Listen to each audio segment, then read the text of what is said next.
And in Kentucky, guns, cars, even houses seized in drug crimes are then auctioned off at least twice a year.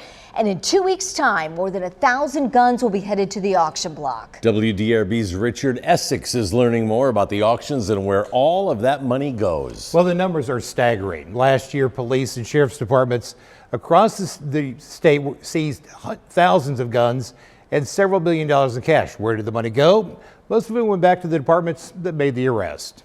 A big part of law enforcement budgets, in my estimation, comes from asset forfeiture, and it has for years. Kentucky State Police auction all guns seized by local police departments. Here's a sampling of the guns posted online for auction in 2 weeks. According to records obtained by WDRB from the Kentucky Justice and Public Safety Cabinet, local police and sheriff's departments seized 6,555 firearms from suspected drug crimes. I think it's intended not only to be a deterrent, but it also to be a punishment if law enforcement can tie whatever property has been seized to the alleged crime. Among local police departments, LMPD takes the lead statewide. They reported the seizure of 2,862 guns last year. But I have seen over the years courts taking a stronger look at asset forfeiture. And for example, you have a very small crime and there's substantial assets seized in connection with a small crime.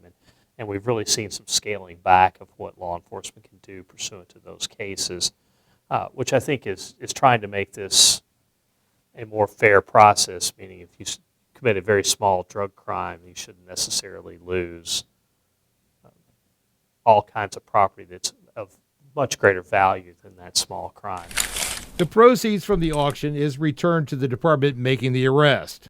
Once the legal case is settled in the courts, the guns are sent to KSP for auction. It could take months or years for seized guns to be posted online. According to KSP's website, the auctions are not available to the public. Only federally licensed firearm dealers can register. The ballistics information and serial numbers have been reported to the ATF prior to the auction.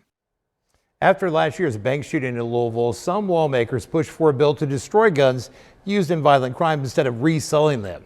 But that bill failed to advance. Richard Essex, WDRB News.